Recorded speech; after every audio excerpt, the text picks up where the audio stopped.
નમસ્કાર, હું છું માર્ગે. આપની સાથે હેડલાઇન્સમાં જોઈએ કેટલાક મહત્વના સમાચાર. સ્થાનિક સ્વરાજ્યની ચૂંટણી 2026માં ફોર્મ ખેંચવાના અંતિમ દિવસે ભાજપ પ્રદેશ પ્રમુખ જગદીશ વિશ્વકર્માએ એક મોટો દાવો કર્યો છે. તેમણે જણાવ્યું કે રાજ્યભરમાં નગરપાલિકા અને પંચાયતોની આશરે 700 બેઠકો પર ભાજપના ઉમેદવારો બિનહરીફ વિજેતા થયા છે. ચૂંટણી જંગ શરૂ થાય તે પહેલા જ આટલી મોટી સંખ્યામાં બેઠકો જીતવી એ ભાજપની વ્યૂહાત્મક સફળતા મનાય છે. આ દાવાએ વિપક્ષોમાં ખળભળાટ મચાવ્યો છે. નાણાકીય વર્ષ 2025-2026માં ચીન ફરી એકવાર ભારતનું સૌથી મોટું વેપાર ભાગીદાર બન્યું છે. બંને દેશો વચ્ચે દ્વિપક્ષીય વેપાર $151.1 અબજ સુધી પહોંચ્યો છે. જોકે ચીન સાથે ભારતની વેપાર ખાધ વધીને $112.16 અબજ થઈ છે. પાછલા 4 વર્ષથી અમેરિકા પ્રથમ ક્રમે હતું, જે હવે બીજા સ્થાને સરક્યું છે. ચીનમાંથી આયાત 100% વધીને $131.63 અબજ નોંધાઈ છે, જે આર્થિક રીતે ચિંતાજનક પાસું છે. દેશમાં વેસ્ટર્ન ડિસ્ટર્બન્સના અભાવે ગરમીમાં સતત વધારો થઈ રહ્યો છે. હવામાન વિભાગે ગુજરાત, મહારાષ્ટ્ર અને તેલંગાણા સહિત 12 રાજ્યોમાં લૂનું એલર્ટ જાહેર કર્યું છે. દિલ્હીમાં પારો 42 ડિગ્રી અને મધ્ય ભારતમાં 44 ડિગ્રી સુધી પહોંચવાની શક્યતા છે. માત્ર હિમાલયી વિસ્તારોમાં 16 થી 19 એપ્રિલ દરમિયાન હળવા વરસાદની આગાહી છે, જ્યારે કે મેદાની વિસ્તારોમાં અસહ્ય બફારો અને ગરમી લોકોને પરેશાન કરશે. અમેરિકાએ ભારતને ઈરાન, રશિયા પાસેથી તેલ ખરીદવા માટે છૂટ આપી હતી, જે હવે સમાપ્ત થઈ ગઈ છે. રશિયા, ઈરાન પાસેથી તેલની આયાત બંધ થવાથી ભારતે હવે અન્ય ગલ્ફ દેશો અથવા યુએસ સ્થાનિક બજાર પર તેની નિર્ભરતા વધારવી પડશે, જે મોંઘું સાબિત થઈ શકે છે. યુએસ ટ્રેઝરી સેક્રેટરી સ્કોટ બેસેન્ટે જણાવ્યું કે તેઓ રશિયા અને ઈરાન પાસેથી તેલ ખરીદવા માટે આપવામાં આવેલી છૂટને હવે નહીં લંબાવે. હોર્મુઝ સંકટ વચ્ચે રશિયાએ એકવાર ફરી ભારત સાથે ઉભા રહેવાની ઘોષણા કરી છે. તેમણે કહ્યું કે ભારતને જેટલા તેલની જરૂર હશે, રશિયા તેનો સપ્લાય કરશે. ભારતમાં રશિયન રાજદૂત ડેનિસ અલિપોવે કહ્યું કે રાજકીય પરિસ્થિતિ ગમે તેવી હોય, અમારો સપ્લાય જારી રહેશે. રશિયાએ તેલ સિવાય એલએનજી અને એલપીજીની સપ્લાય પણ વધારવાની ઓફર કરી હતી. તુર્કીની મિડલ સ્કૂલમાં 13 વર્ષના વિદ્યાર્થીએ કરેલા ગોળીબારમાં એક શિક્ષક અને 9 વિદ્યાર્થીઓ સહિત 10 લોકોના મોત થયા છે. હુમલાખોર 8મા ધોરણનો છાત્ર હતો, જે પિતાના 5 હથિયારો સાથે શાળાએ આવ્યો હતો. તેણે 2 વર્ગખંડોમાં અંધાધૂંધ ફાયરિંગ કર્યા બાદ પોતાને પણ ગોળી મારી દીધી હતી. આ હુમલામાં 13 લોકો ઘાયલ થયા છે, જેમાંથી 4ની હાલત ગંભીર છે. સમગ્ર વિસ્તારમાં શોકનો માહોલ છે. સંસદમાં રજૂ થનારા સીમાંકન બિલ સામે વિપક્ષે આક્રમક વલણ અપનાવ્યું છે. તમિલનાડુના મુખ્યમંત્રી એમ.કે. સ્ટાલિને કાળા ઝંડા લહેરાવી બિલની નકલ સળગાવી વિરોધ નોંધાવ્યો હતો. તેમણે ભાજપ પર પ્રહાર કરતા જણાવ્યું કે હિન્દી લાદવાના પ્રયાસોની જેમ આ વિરોધની જ્વાળા દિલ્હીને ઝુકાવશે. સીમાંકન પ્રક્રિયાથી દક્ષિણ ભારતના રાજ્યોને અન્યાય થવાની ભીતિ વચ્ચે રાજકીય ગરમાવો વધ્યો છે. બંધારણીય સુધારા બિલ 2026 પર એનડીએએ પ્રથમ જીત નોંધાવી છે.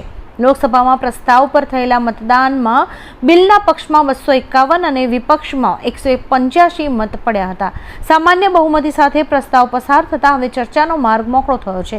જોકે બિલને અંતિમ મંજૂરી આપવા માટે કુલ મતોના 2/3 એટલે કે 304 મતોની જરૂર પડશે, જેનાથી અત્યારે એનડીએ દૂર છે. નિર્ણાયક મતદાન હવે ચર્ચાના અંતે યોજાશે. ઇઝરાયેલી સેના પ્રમુખ ઇયાલ જમીરે કહ્યું છે કે ઇઝરાયેલ ઈરાન લેબનોન પર હુમલા જારી રાખશે. આ હુમલાઓની યોજનાને મંજૂરી આપવામાં આવી છે. અમેરિકી ઇઝરાયેલી સેનાએ ઈરાનને રક્ષા પ્રણાલીઓને નબળી પાડી દીધી છે. ઈરાનને તેના પરમાણુ કાર્યક્રમ અને હોર્મુઝ સ્ટ્રેટ પર આગળ વધવાની મંજૂરી નહીં આપવી જોઈએ. વધુમાં તેમણે કહ્યું કે અમે દક્ષિણી લેબનોન પર હુમલા કરી રહ્યા છીએ અને મહત્વપૂર્ણ ક્ષેત્રો પર કબજો પણ કરી રહ્યા છીએ. અમેરિકી પ્રતિબંધો વચ્ચે રશિયાએ ભારતને ગમે તેટલા જથ્થામાં કાચું તેલ અને એલપીજી આપવાની ખાતરી આપી છે. રશિયન રાજદૂતે પશ્ચિમી દેશોને અવિશ્વસનીય ગણાવી ભારત સાથેના સંબંધો મજબૂત કરવા પર ભાર મૂક્યો છે. સંરક્ષણ ક્ષેત્રે S-400 સિસ્ટમ અને Su-57 વિમાનો પર સહયોગ વધશે. બંને દેશો 95% વેપાર રાષ્ટ્રીય ચલણમાં કરી રહ્યા છે અને 2026માં $100 અબજ વેપારનું લક્ષ્ય નિર્ધારિત કર્યું છે. સ્થાનિક સ્વરાજ્યની ચૂંટણીના પ્રચારમાં મુખ્યમંત્રી ભૂપેન્દ્ર પટેલે મહેસાણાથી વિજયી શંખનાદ કર્યો છે. તેમણે ભાજપના બિનહરીફ ઉમેદવારોનું સન્માન કરી કાર્યકરોને પ્રચંડ જીતનો મંત્ર આપ્યો હતો.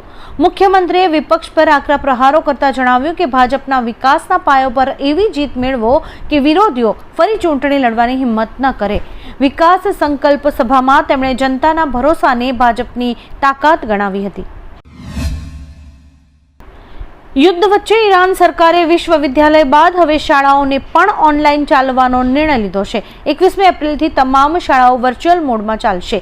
તસ્નીમ ન્યૂઝ એજન્સી અનુસાર આ જાહેરાત ઈરાનના શિક્ષા મંત્રાલયના પ્રવક્તાએ કરી છે. આ નિર્ણય હેઠળ દેશમાં તમામ શાળાઓમાં અભ્યાસ ઓનલાઈન માધ્યમથી કરાવાશે. આ વ્યવસ્થા આગામી સૂચના સુધી લાગુ રહેશે. સંસદમાં નારી શક્તિ વંદન અધિનિયમ સહિત 3 બિલો રજૂ થતા ભારે હોબાળો થયો છે. ગૃહમંત્રી અમિત શાહે વિપક્ષ પર કટાક્ષ કરતા કહ્યું કે તેઓ કોઈ પણ તર્ક વગર માત્ર વિરોધ કરવાના ઈરાદે જ આવ્યા છે. મુસ્લિમ અનામત મુદ્દે તેમણે સ્પષ્ટ કર્યું કે ધર્મના આધારે અનામત ગેરબંધારણીય છે. સરકાર 2029 પહેલા મહિલાઓને 33% અનામત અને સીમાંકન પ્રક્રિયા પૂર્ણ કરવા કટિબદ્ધ છે. પાકિસ્તાનમાં ભારતના વધુ એક દુશ્મન પર અજ્ઞાત હુમલાખોરોએ ગોળીબાર કર્યો છે.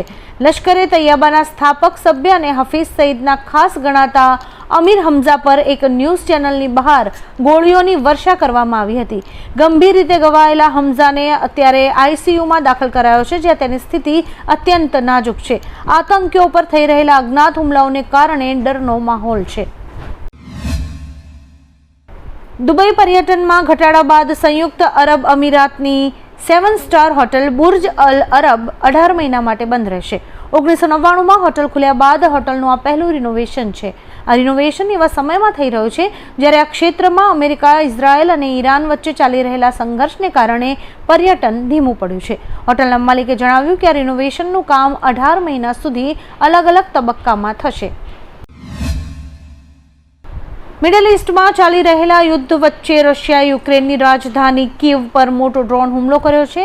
આ હુમલાની જાણકારી યુક્રેનના વિદેશી મંત્રીએ તેમના એક્સ એકાઉન્ટ પર શેર કરી હતી. રશિયાએ યુક્રેનના નાગરિક વિસ્તારોમાં ભયંકર ડ્રોન અને મિસાઇલ હુમલો કર્યો છે. આ હુમલામાં ઓછામાં ઓછા 16 લોકોના મોત થયા છે અને 80થી વધુ લોકો ઘાયલ થયા છે. આ હુમલો રશિયાનો સૌથી મોટો હુમલો ગણાવાઈ રહ્યો છે. સુરતના સચિન વિસ્તારમાંથી નકલી ઘી બનાવતી એક ફેક્ટરી ઝડપાઈ છે. સુરત એસઓજી પોલીસે દરોડો પાડીને બ્રાન્ડેડ કંપનીઝના નામે વેચાતા નકલી ઘીનો પર્દાફાશ કર્યો છે. દરોડા દરમિયાન અંદાજે 2000 કિલો નકલી ઘીનો તૈયાર જથ્થો મળી આવ્યો હતો. આ ઉપરાંત નકલી ઘી બનાવવા માટે વપરાતું 1700 કિલો જેટલું રો મટીરિયલ પણ જપ્ત કરાયું છે.